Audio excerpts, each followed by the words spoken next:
Les nouveaux ambassadeurs accrédités près le Bénin, de la Chine au Canada, en passant par le Niger, la Côte d'Ivoire ou encore le Vatican, ces diplomates viennent avec une mission, renforcer les liens entre leur pays et le Bénin. Qui sont-ils? Au contact de Patrice Talon ce jeudi matin. Les précisions avec Marcel Arossi, Patrick Benou, Mathieu Soukenou et Mohamed Bia. C'est encore un moment clé de la diplomatie béninoise. Patrice Talon accueille de nouveaux ambassadeurs accrédités auprès du Bénin. Chacun porteur d'ambition et d'amitié renouvelée. Rituel qui consacre leur prise de fonction officielle et le renforcement des liens entre le Bénin et leurs nations respectives.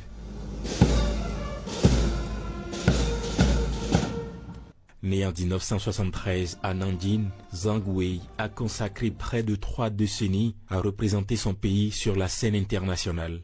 De l'Afrique à l'Europe, de la France à Madagascar, il a œuvré au rapprochement des peuples. Désormais, en tant qu'ambassadeur de la Chine au Bénin, il poursuit cette mission avec un objectif clair, renforcer les liens sino-béninois et ouvrir de nouvelles perspectives de coopération. J'ai la certitude, avec l'attachement du président de la République, avec les efforts de tous nos amis béninois, avec le travail de nous tous, les relations sino-béninoises vont continuer à se développer, à se consolider, au bénéfice de nos deux pays et de tout le peuple. Un homme d'église au service de la diplomatie, Monseigneur Ruben Ruiz Menardi, né en Argentine en 1964, a parcouru le monde au nom du Saint-Siège. Son engagement l'a mené du Congo à la France, en passant par Cuba et la Centrafrique. Fort de son expérience au cœur du Vatican, il pose aujourd'hui ses valises au Bénin, porteur d'un message de dialogue et de paix. L'Église est présente au Bénin depuis plus de 150 ans, de façon continuelle, et la collaboration est optimale. Et je pense que ça aussi, on pourra continuer à développer. La présence de l'Église au Bénin est très positive et continue à se développer pour le bien-être spirituel de la population et surtout pour aider dans les domaines sociaux qui sont aussi très importants pour toute la population.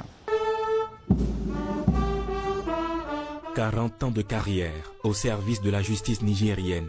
Kadade Chaibou, magistrat chevronné, a gravi les échelons des tribunaux locaux jusqu'à la Cour de cassation. Son parcours est marqué par une quête constante d'équité et de rigueur. Désormais, c'est au Bénin qu'il représentera son pays avec la même exigence et la même dévotion. Nous nous réjouissons maintenant de l'établissement de confiance aujourd'hui entre le Bénin et le Niger. Maintenant, tout notre souhait, et de par l'entretien qu'on a eu avec le chef de l'État, c'est en tout cas dans la mesure du possible, essayer d'aller directement dans la composition de la commission mixte nigéro-béninoise, donc dans le rôle et de se pencher par rapport à tous les différends qui intéressent les deux pays. Des couloirs d'Accra au bureau de Port-au-Prince, Tina Goutry a bâti sa carrière au rythme des défis du développement international. Experte en coopération, son engagement l'a menée de l'Afrique à Haïti en passant par le Moyen-Orient. Aujourd'hui, en tant qu'ambassadrice du Canada au Bénin, elle met son expérience au service d'un partenariat renforcé. Le Canada va faire avancer ses relations diplomatiques avec l'Afrique. Pour le Bénin, ça veut dire que le Canada a confirmé notre intention d'ouvrir une ambassade à part entière ici au Bénin. D'autres priorités pour le Canada, non seulement en Afrique, mais aussi au Bénin, incluent la croissance économique. Ici, il y a beaucoup de potentiel de faire avancer les relations commerciales entre le Canada et le Bénin. Fin connaisseur des rouages de la CEDEAO, Siaka Sissoko a passé sa carrière à tisser des liens entre les nations africaines. De Conakry à Abuja, il a piloté de grands programmes régionaux. Son arrivée au Bénin marque un nouveau chapitre dans son engagement pour l'intégration et la coopération africaine. D'abord, nous avons réitéré les relations historiques d'amitié et de fraternité entre nos deux pays. Et ensuite, nous avons évoqué les différentes pistes. Disons, on a déjà une coopération, mais comment raffermir les relations de coopération que nous avons déjà entre nos deux pays dans divers domaines. notamment dans le domaine de l'éducation, l'enseignement supérieur, à travers des programmes d'échange interuniversitaires. Nous avons également évoqué la nécessité de renforcer la coopération en matière de défense et de sécurité. Des sciences physiques à la diplomatie, le parcours d'Assielou Félix Tanon est à l'image de la polyvalence ivoirienne. Ancien conseiller à la présidence, expert en relations internationales, il a joué un rôle clé au sein de la CEDEAO. Aujourd'hui, il met son expérience au service du rapprochement entre Abidjan et Cotonou. Aujourd'hui, nous avons des entreprises ivoiriennes, nous avons aussi des entreprises béninoises qui peuvent contracter, qui peuvent échanger, se renforcer pour aller vers d'autres marchés. Nous avons des entreprises ivoiriennes qui peuvent venir s'installer ici. Nous avons des entreprises béninoises qui peuvent aller s'installer en Côte d'Ivoire. Heureusement que nous avons la zone de libre-échange continentale.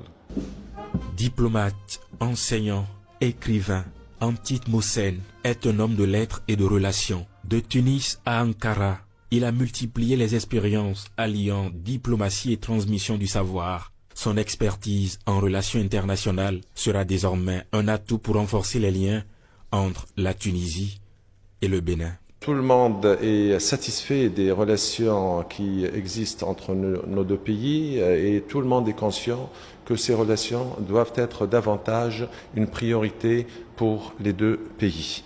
Donc on est deux pays frères, deux pays amis, liés par des accords diplomatiques et politiques et commerciaux.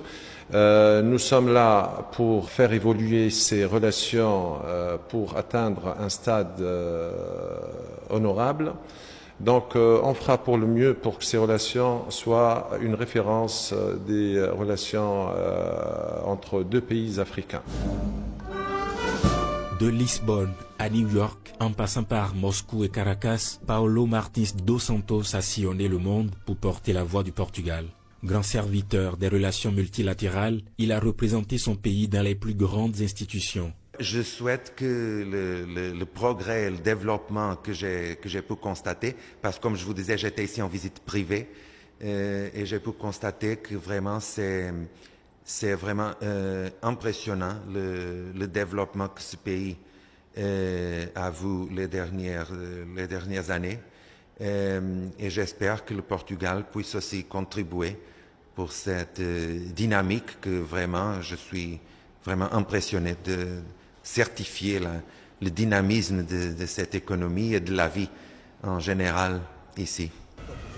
Polyglotte et fin connaisseur de la scène internationale, Ali Tistak a consacré sa carrière à la diplomatie iranienne. De la mer Caspienne à l'Afrique, il a multiplié les expériences stratégiques. Son arrivée au Bénin témoigne de la volonté de son pays d'intensifier la coopération bilatérale. Au cours de l'audience, nous avons échangé sur nos relations, et particulièrement les relations économiques et politiques qui lient nos deux pays.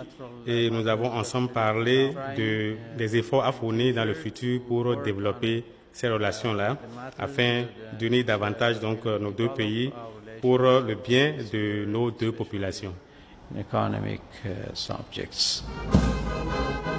Banquier, économiste, diplomate, Oxine Mezued a navigué entre les sphères financières et diplomatiques. De la Russie au Venezuela, il a contribué à l'essor des échanges internationaux de son pays. Son rôle au Bénin s'inscrit dans cette continuité. Au cours de l'audience que m'a accordée le chef de l'État, on a passé en revue l'état de la coopération bilatérale entre l'Algérie et le Bénin et les perspectives de leur développement. Nous avons également parlé des différentes échéances bilatérales qui se profilent dans un proche futur. D'horizons divers, au parcours unique, ces nouveaux ambassadeurs incarnent les liens qui unissent leur nation au Bénin. Avec eux s'ouvre une nouvelle ère de coopération, d'échange et de fraternité.